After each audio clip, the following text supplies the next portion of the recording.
All right, guys, we are here with Chris Haggerty, uh, builder, realtor, with all around town. I'm excited. I actually, had called him before and said, "Hey, can you come in a little earlier because I know this one might go a little longer because we can talk shop all day long." But Chris, why don't you kind of just tell everybody, how you got into this, a little bit about your background, Sure. and yeah. Chris Haggerty, Around Town Real Estate out of Newtown. I cover New Haven, Fairfield, Litchfield counties. I got my start in real estate building my own home 30 years ago, 32 years ago, 33 years ago. And started building after that.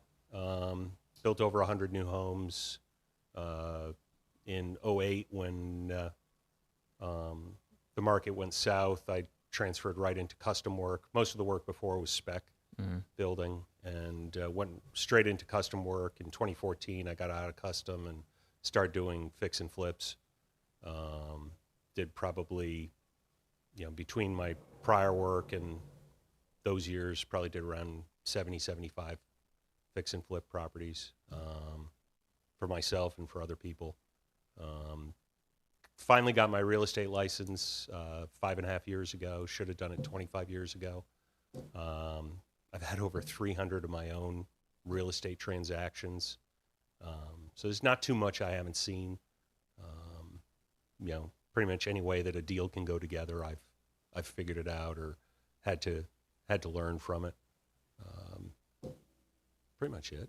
Yeah, I think, and that's, I don't think people realize the value of someone like you that has that experience. That people, go on social media looking for a realtor and they say, oh, they got that house to close in 5 days or whatever, and then they pick that person. But realizing that for someone like yourself, understanding building.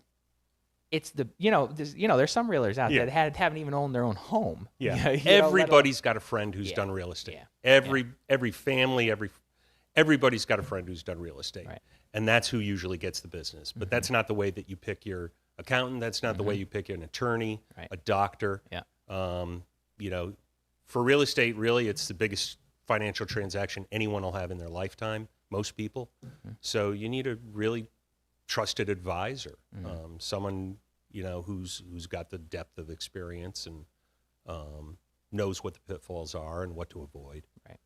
So, and because I think a lot of people think a house is a house is a house, and don't realize that every house is built differently in every different era. They all have their challenges, and when this podcast is kind of about home ownership and explaining how much goes into understanding the maintenance and the capital improvements that you might have to do in an older home, or all of those nuances that people just, they get a mortgage approval and they just go buy a house. And they don't realize that they've maxed out their payment, but they still need to put a certain amount of money into just to keep the house up. Yeah, if you're buying a new home, it's different. But if you're buying a home that's 25, 50, 100 years old, it's a full-time job. Right. There's always something going on. Something, yeah. And I think so that's, and we kind of chatted about what we wanted to talk about today, and I think everybody is feeling the market and the frustrations of being able to even just find a home. Right. And your experience in new builds and that's kind of where I think a lot of clients are on the sidelines, frustrated because they can't necessarily find their home, find like something on the market. So I think, what we want to talk about today is opening it up and having those people that really know what they want. How can they maybe find a piece of land and create it? Because honestly, in today's market, you're not going to find what you want. You almost got to create it. So I think your experience in that, maybe just let's just walk through that person. They've got the money. They know what they want. What do they start with? What do they do? It's funny. There's nothing like a new home. You get exactly what you want. Every dollar you spend goes towards something that you want. My father-in-law, who got me started in the business, used to say, easy to make a new house look old. It's hard to make an old house look new. Expensive too. But to get started, I mean, it's very different right now than it was in the 90s and 2000s. There was a lot of subdivisions going on. There were pieces of property everywhere. I was in Newtown primarily, but I built as far north as Torrington and as far south as New Canaan. But in Newtown, back in the 90s and 2000s, builders were putting up between 200 and 300 new homes every year. It was a boom town. And that's not happening anymore. Those large tracts of land, for whatever reason, are not getting developed. They're not changing hands. The cost to do it is too high, but there's still land everywhere. Sometimes people don't even know it, but they've got an extra lot on their own property, or they bought a lot next to their house to, protect their privacy, or, you can find property just about anywhere. But getting it developed, getting it approved, I mean, there's all sorts of regulations that you've got to worry about, wetlands being the primary one. But slopes, here at your own property, you've got a hill behind the house, and you've got to find something that's buildable and easy to develop. Right. And it's not, I don't think it's as hard as people realize. I love that, that second lot. I mean, there's so many properties out there that have those double lots. Yep. That could even be in more of an urban area where it's going to limit, making sure that we can get a septic and a well, because there's already maybe even city utilities there in the street. Because that is, in Litchfield County on the left side of the state here, it's a bit, it's a bit there's a lot of mountains, there's a lot of hills. So the lots, you have to kind of, someone like yourself, walk the lot. How can I get this? What do you typically look for when you're on a piece of property with primary issues are slope and will the property lend itself to the kind of house that you want to put up? Right. Are you looking for a garage under or attached garage, walkout basement, and water? Right. Are there wetlands on the property? It's a whole different animal. You can't do anything within 50 feet of a designated wetlands area, and that doesn't mean the edge of the water. That means where the wetland soils are. Right. So 50 feet out, you can't do a thing. The next 50 feet is regulated area. So you have to get their approval, and you have to show a reason why you want to develop that piece. Right. Either a hardship or a legitimate reason why you can build in that area. And there's all sorts of requirements you have to go through. I had a house I did, it was probably 15 years ago now, where we did a brook crossing. And just the amount of work that you had to go through, the number of inspections, the effort that you had to go into to make sure that you didn't spoil that brook and silt up, ponds and the stream downstream are huge. So those are the two bigger issues. Now, is the like the GIS, that map people can look online? There's a lot of towns you can kind of toggle. Is that accurate? Is that somewhat accurate? Those contours are pretty good. Yeah. The most recent aerials are really pretty good. Right. And all the engineers have them. All the surveyors have them. Right.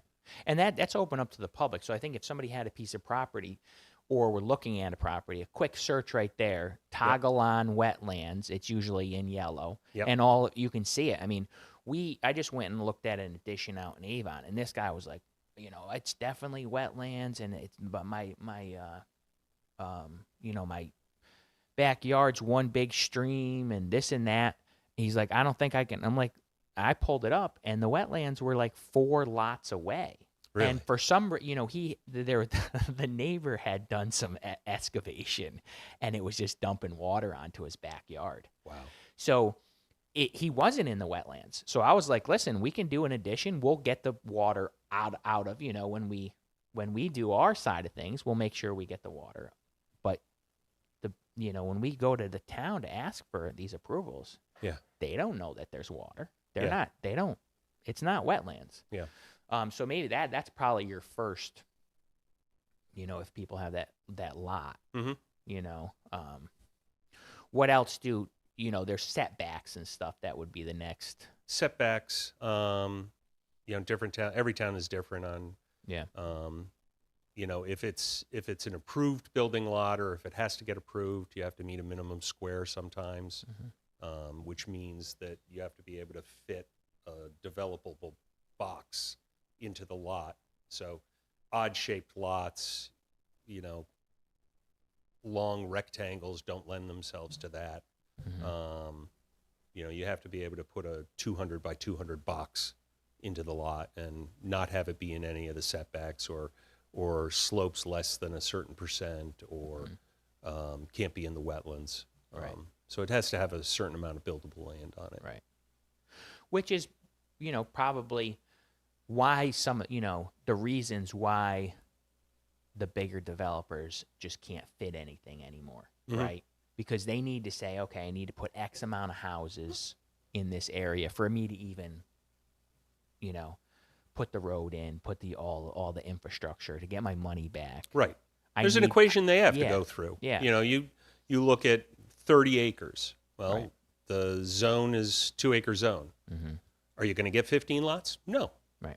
A lot of towns have requirements on donating to open space, a certain percentage, 15%, maybe more. Then you've got to figure that, will the minimum square fit? What do you have for frontage?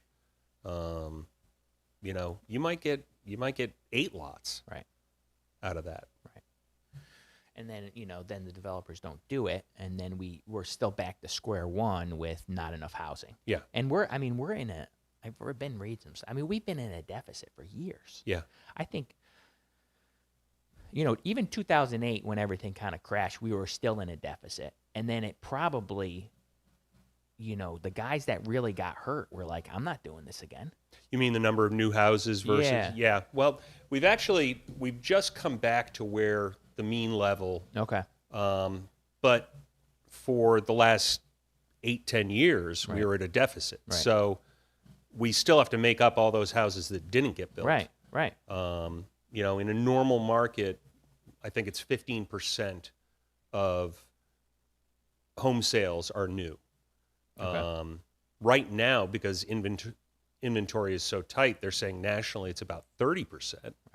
Right. Because so few houses are getting sold, getting listed. But we've still got to backfill. Now, the other thing we've got to consider is Connecticut was a net loss state for the 10 years prior to COVID. Now everyone's moved in from New York and New Jersey and other parts of the country. For once, we're cheaper.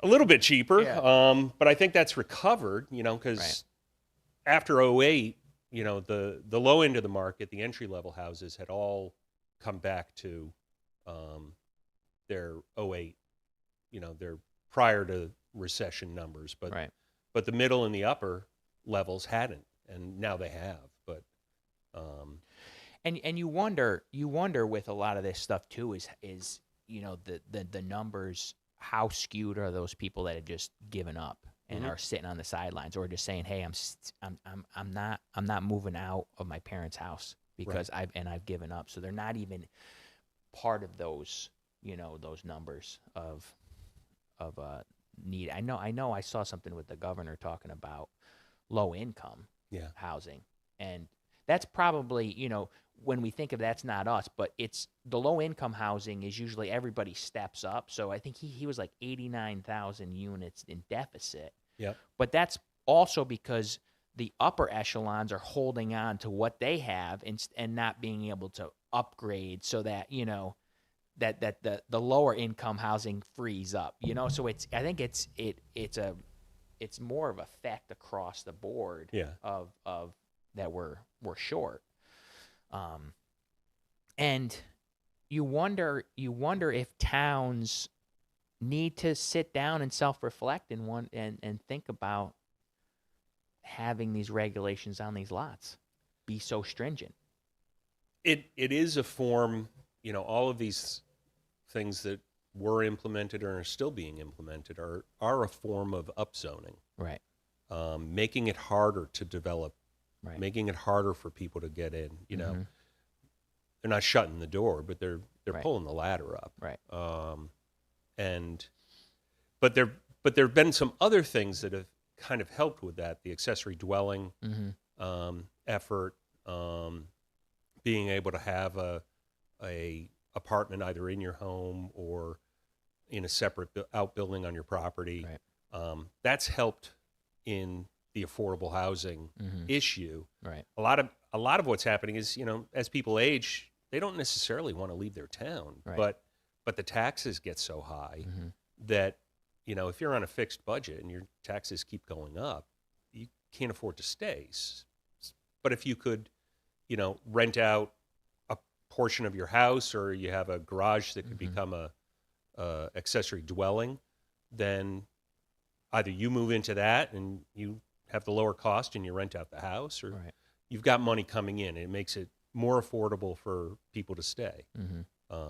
And for, the way that families are changing now, kids are coming back after college, even raising their families in their parents' house. And Yep. You can still adapt for that use and afford to stay. Right. Yeah, I think the baby boomers are kind of in a tough spot right now. They're retired. They, if they're in a good interest rate, they don't want to move. Assisted living is ridiculously expensive. Yeah. The The numbers out there are crazy. Like Yeah. 40% of all homes don't have a mortgage. Right. Of those that do, I think it's like 50% or 3% or under. Right. Yeah. Why? Yeah. So people don't want to, if they're still making payments, they don't want to Right. sell that house and go somewhere else and have a 6.5% or 7% rate right now. Right. We expect those to come down, but Yeah. right now they're in the sixes. Which is affects the market also, because when you look at people per housing unit, you have one or two people in a large house Yeah. that are empty nesters that should, in the right market, be downsizing and then freeing up these larger houses for the families coming up that Yep. need the space to create more people per unit. Yeah. So I think it's like a perfect storm with where we're at. Yeah. You have people not relinquishing, interest rates too. I mean, I can't even imagine, these kids coming out of college with $100,000, $200,000 in debt, and then go and try to buy a house, and a house is $1 million, Yeah. and they're making $70,000 a year as a working for somebody. Like, how do you afford it? Well, back to your talk with Dwayne Barney, we need more people in the trades. Yeah. I mean, you don't need to accumulate $100,000 Right. in debt to Right. get a good paying job. Right. I mean, and That gets taken away by AI. yeah. Yeah. So what is, here's the buyer, they're doing okay, and they really have set that they want a certain type of home and they want to build. What do you think their first step would be?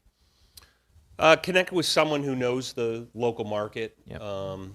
And can find them a lot that they're happy with. Oftentimes,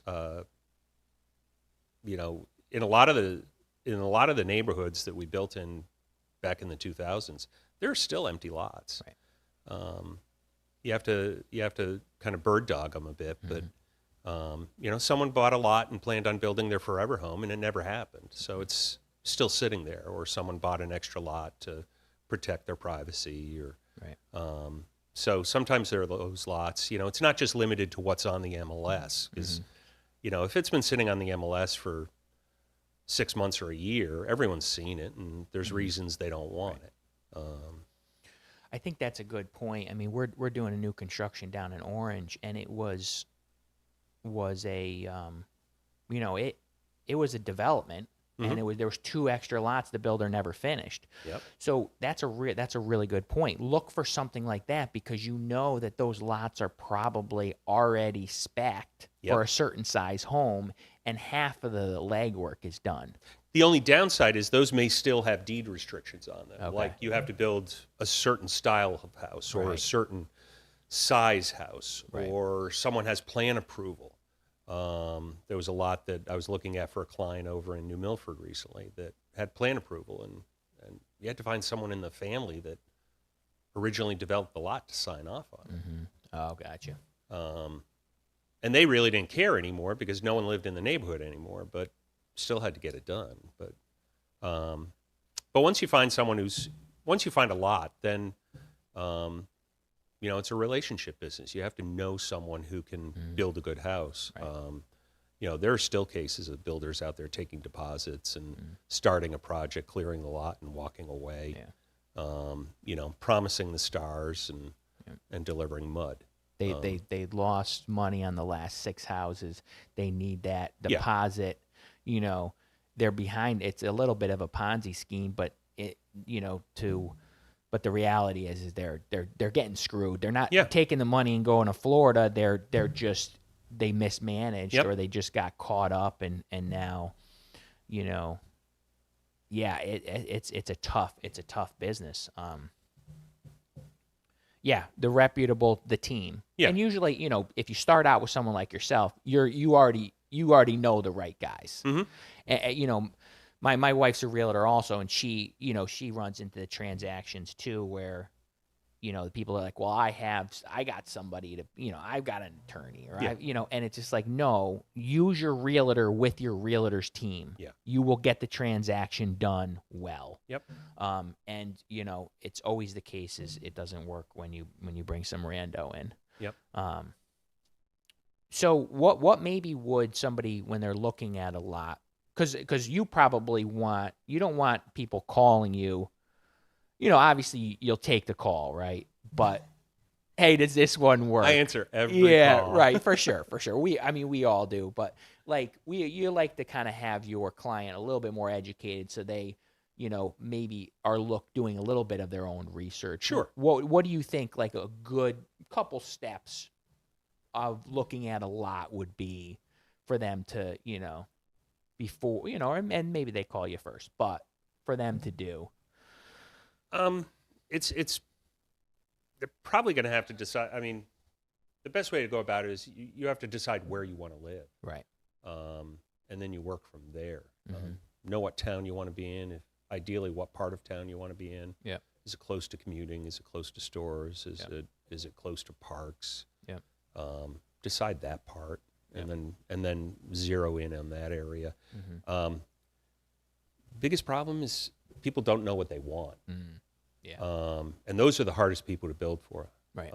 Actually, the ones who say they do know what they want but don't, those are the hardest. But if they don't know what they want, it's hard to satisfy them. Right. The ideal client knows what they want, know where they want to live. Yeah. They're gonna win. They're gonna get a solution that works. And I like that. You're absolutely right. I mean, no one knows. I would say, and sometimes, we'll sit down with clients and just be like, just tell me what you don't want. We'll narrow it down here. That works. If you can't come with, but I like what you're saying is like find the area,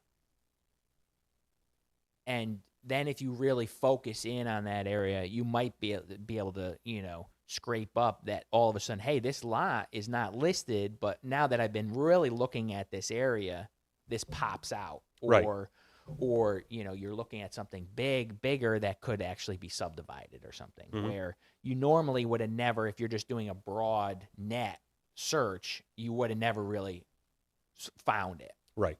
And for those people, I mean, they've got to have patience because that process, all of those things you just said, take time.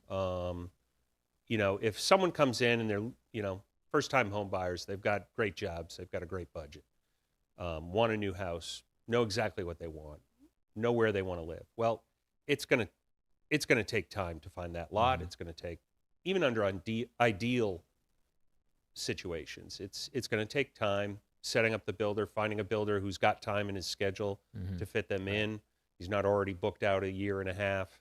And then it takes a year to build the house. Right.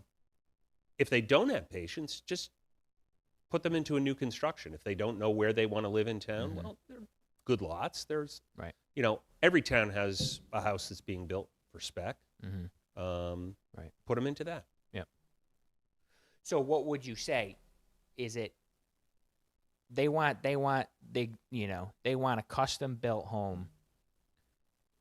You know, they've been on Pinterest and House and all that stuff, and they know exactly what they want, and it's not attainable on the market.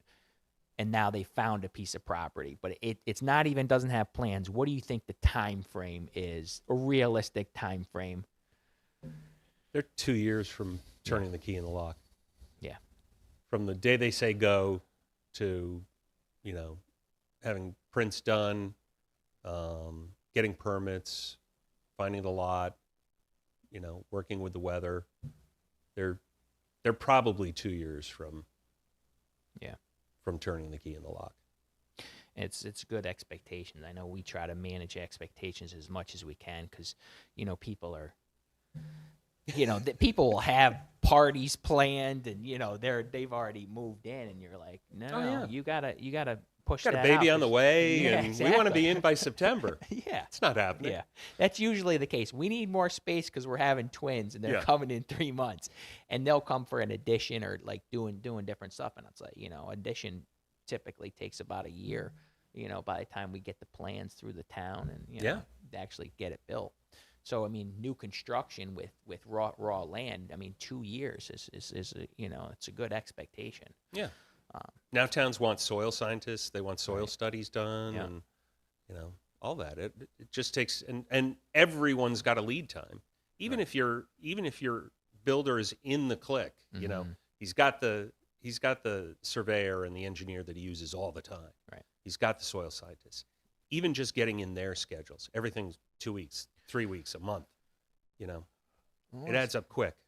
And I think, you know, like we hear the trades are dying, you know, like there's not a lot of people coming to the trades, but I think that we think of carpenters, you know, but a lot of, you know, the surveys guys haven't gotten, you know, and people haven't gone into that. Architects, all of, you know, the guys that are doing septics and wells. I mean, there's only a couple, you know, companies out there, and they're owned by, you know, older guys that are, you know, half the time they're in Florida, you know. So, like, what happens in another 10 or 15 years? It's scary. I'm not so worried for myself because I still know all the guys. But you know, for people who don't, I don't know who you call. Because the thing is that as you get older, and I'm starting to get to there too.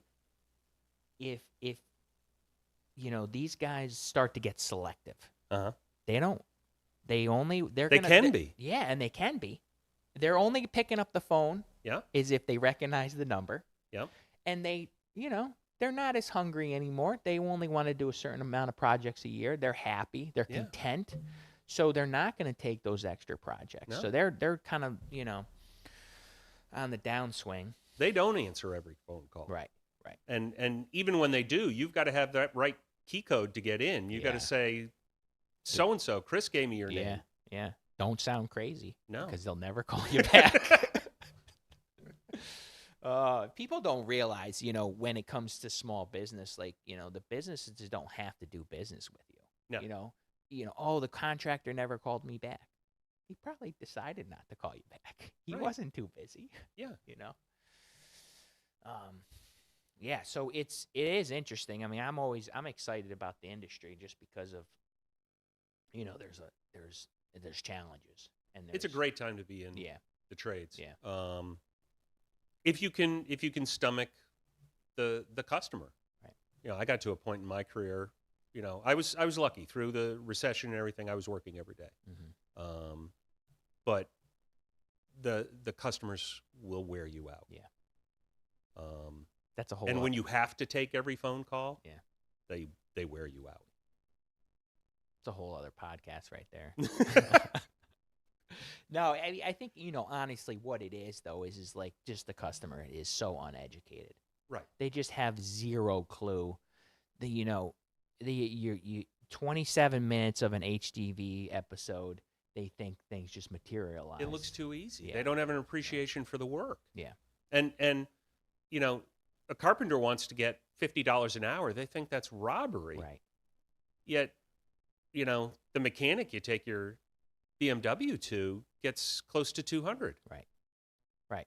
And the accountant and all the white collared and those jobs are a lot. I mean, the carpenter, he's got to have a truck. He's got to have all his own tools. Yep. He's beating up his body. Yeah. His skill set, his skills are in his hands and his problem solving brain. I mean, there's highly skilled people out there that especially with remodeling and stuff and older homes where you really can create these spaces that fit in and problem solve. And my plumber's $275 an hour. Right. For him, his helper, and the truck. Yeah. And you put that on Facebook and people are like, they're ripping me off. And you're like, it's not leaking. No. The other guy ripped you off, and now it's leaking. Yeah, he's there. It was 20 minutes. You're paying a 1 hour charge. Right. Right. Yeah, the plumbers are expensive though. I mean, they electricians. Yeah. Yep. Because the thing is with the plumbers, they've now that they've got the pro presses and stuff, they're not even soldering anymore. It's all right. Still, man, yeah, just to be there and they're and always deal there. with it. When you're calling them, it's never a good time. Right. It's the water. It's the water, spraying down, or it's not working. Yeah. But yeah, housing's an interesting. It is an interesting, and I think you're right. Some of it has been where it's just a perfect storm where we've gotten people working from home, and then if you're in New York, you're like, why am I spending this amount of money? If I can work from home, I can move to Connecticut. It's right. Everyone's like, always been. Connecticut's so expensive. Well, go look at Massachusetts and New York. Right. And we're actually, somewhat reasonable. So we've had that influx. I mean, I know we've done quite a few projects for people that moved in. Yep. And it's tough because they come in, they take they come in with cash. Mm-hmm. And then somebody that, has lived in the town their whole life can't get a home. Right. So then they're leaving, and then of course the families are all, you got to stay close to for the grandkids. Right. And we had a guy come to an open house this past Saturday. Lives in North Carolina, is moving back. Mm-hmm. Why? He used to live up here. He grew up here. But his kids are having kids. Right.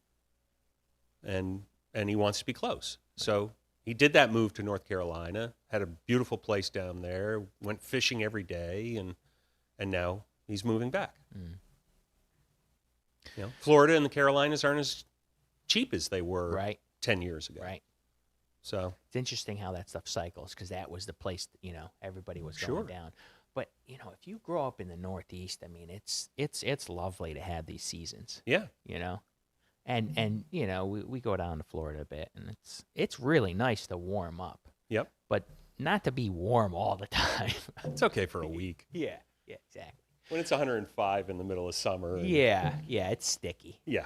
Okay, so what we've got interest rates probably coming down. I mean, they have to come down if the Democrats are going to have a chance to even be part of the election. Where do you see housing for this coming up year? Rates have already adjusted down a little bit. I mean, we were just under 8 in the fall. They're down in mid-low 6s right now. You can get a 15 at Newtown Savings for $5.99. If you meet their requirements. I'm sure Thomaston is the same. Mm-hmm.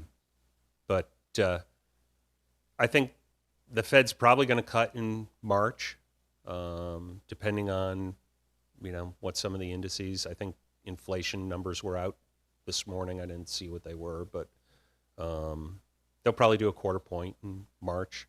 Probably be at least one more, maybe 2 before the end of 24. So rates should be down back in back in the fives, which historically is a really good rate.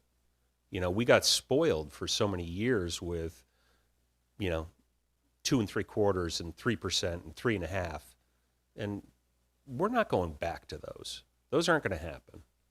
I mean, you probably remember, you know, the I thought I shut that off. There, you're good. I mean, you probably remember, you know, in the 80s and stuff, you know, in late Oh, yeah, 80s, in the teens? Yeah, in the teens. Like, Yeah. like this is it's dirt cheap. But what happens is people were in the market to buy homes, and they had the 2 or 3% or the 4%. They got their eye on the prize of that house. Yeah. And then and then they thought, oh, I can get 2,500 square feet or 3,000 square feet with what I make. And then when they went up to 5 or 6, now they had to downsize and get a 1,500 square Right. foot house, and no one likes that. So Yeah, it's not so much a function of, you know, your payment's not going to, the amount of your payment isn't going to change, but Right. it's a function of how much house you can buy. Right. Yeah, my first house in 91 was 8% in the 8s. Right. So it's no. So we bring rates down. What do you think? What do you think happens to, you know, your guess of what happens to the I'm market? hoping that inventory ticks up a bit, that some of those people finally decide to, you know, make their move, and those houses we built in the 90s and 2000s that are empty nesters and retirees, that they're tired of, you know, paying for and taking care of a 25, 30-year-old house, and that they sell them, and you know, where those aren't starter homes, they're second homes for a lot of these families we've spoken about, and you know, so that those can cycle a little bit. You know, in Newtown, I hate to keep going back to that, but a first-time buyer house in Newtown is a 2,000 square foot raised ranch, and it's 500. And 5 years ago, it was 200, Right. or 250. You know, I would buy them for 200 and sell them for low threes. But I hope this year inventory, if it doesn't, then, you know, it's just gonna kick along. We'll have, you know, 2 months worth of inventory, and people will be fighting over it. You know, the cycle we've been in, you know, the market used to be that you'd ease into a market in January, February, March. April, May, June, things were, you know, it was the spring market. Everyone wanted to be buying and selling then. Summer would go down a little bit, but then you'd get a bump back in the fall, right up until Thanksgiving. The last 2 years, probably 3 years, 21, 22, and 23, first 6 months of the year were gangbusters. Second 6 months of the year, Right. you could hear the birds chirping. Yeah. I think this year will probably be the same. Not sure what the election's what influence that's gonna have, but yeah, I think that's probably gonna be the status quo this year. More of the same. Yeah. Yeah. I think you know, the key point what you said is like, you know, I don't think builders fix the inventory issue. It's just not in the cards. It's going to take a while. But, you know, if interest rates can come down, it's going to allow more people to sell their homes, because they're going to be able to then move, you know, even if it's to move out of state. But we need to be able to get the people that have the bigger homes that don't need them to be able to give them up to the market. Yes. And so I think that's probably the key to somewhat fix this, I guess. Yeah. I don't know. It's never a fix, right? There's always it's just like a constant moving target, and we just try to, you know, align the supply and the demand. Probably supply and demand only actually connect, you know, once every so many years, Right. where it equals it all out. The problem is real estate's, you know, as much as we like to think that it's an intelligent buy, that you buy for certain decisions and goals. It's an emotional buy. Yeah. So someone who's still in their home after 20 years, 25 years, there's a lot of emotions tied up in that property. Raising their kids there, birthday parties, holidays, all the things that have happened. Hopefully they're good memories, but there's a lot of emotion involved in leaving that house and going someplace else. Right. Yeah, you get, you're right. All your memories are there. And as you get older, you don't want to change, you don't want to disrupt your life. No. I don't want to, somebody calls me later at night. I'm like, hey, listen, I can't take any calls. I'm in my bedroom. Yeah. My bed routine right now. I'm going to sleep. Yeah. It's like. What do they say? Psychologists say that moving is one of the biggest emotional, strikes a person can have, Right. Yeah, it's I think that's a good point about people get caught up in the numbers. I know I just did like a live the other day on cost versus value. If you put certain amount of money in, you get certain amount of, and people want to do that. Well, I want to increase the value of my home if I put this kitchen in. And it's like, you never get your money back. If you get 30 or 40% back, you're doing good. Yep. But you are right. You live in your home. It's your life. We're on this earth for only a certain period of time. You kind of have to look at it as the enjoyment of it. Right.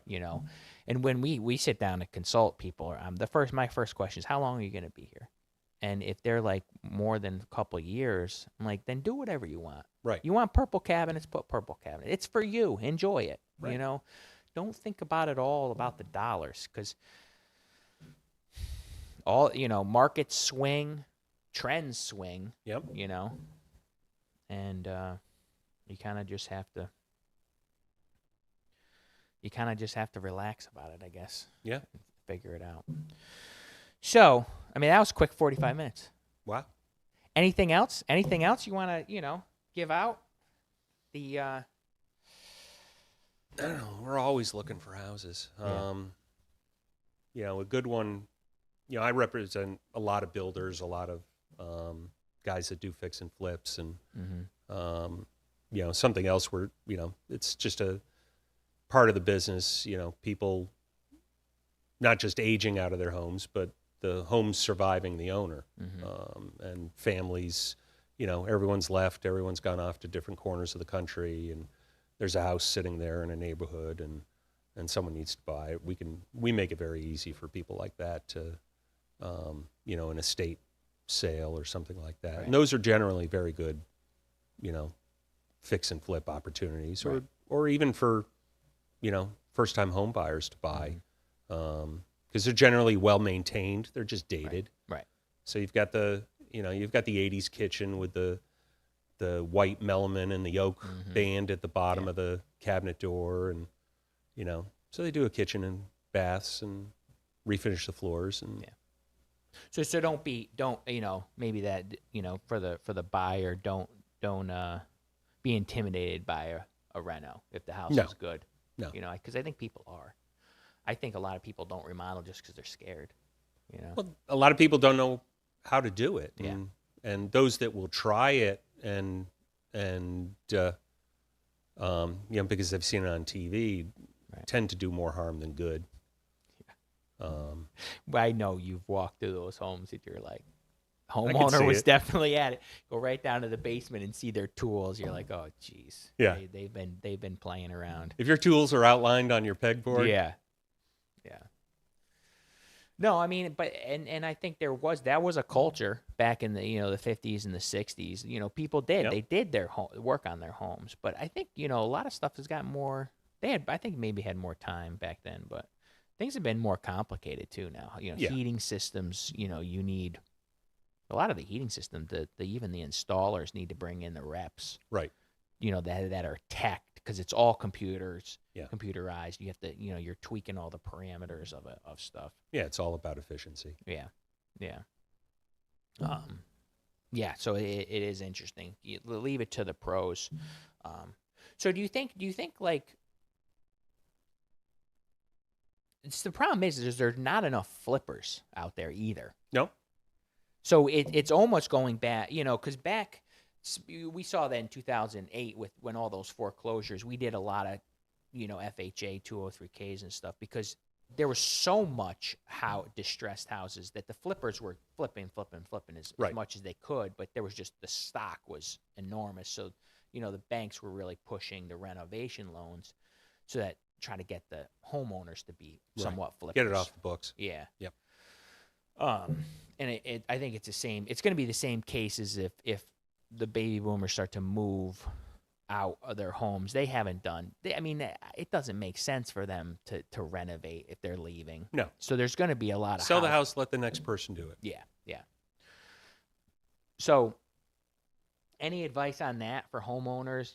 Buying it. Look at the bones of the property, and Yeah, if it's a well-built house, get good advice, get a good home inspection. Hopefully your realtor can look beyond the shiny surfaces and the tile and glass and see, buy a house with good windows, buy a house that's been well insulated, buy a house that's hasn't been cut up and changed structurally. There's so much bad work out there.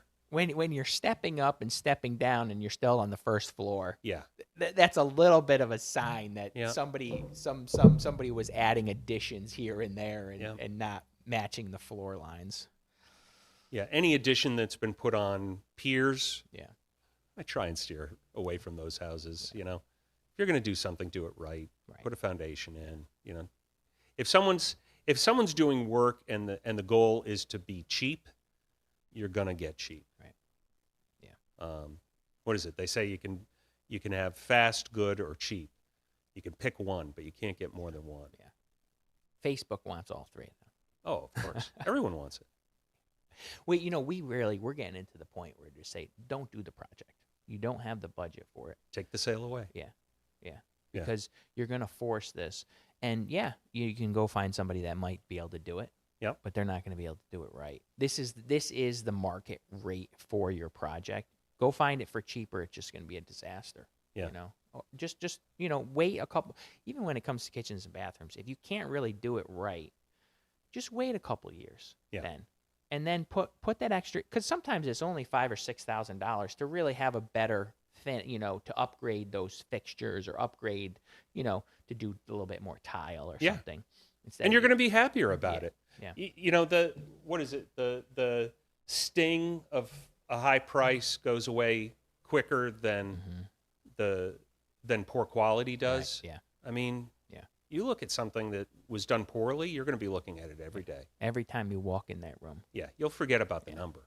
Well, you used to do the work. I used to do the work. Yeah. I'd work on my own home, and it'd be that one joint wasn't perfect. I'd see it every freaking time I'd walk in the room. Just be like, oh God, it drives you nuts. Yep.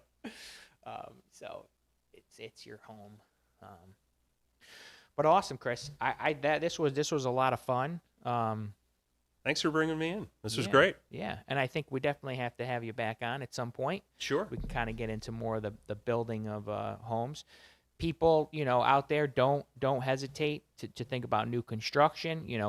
Call Chris in the area for the knowledge of being able to look at a lot and thinking about a good.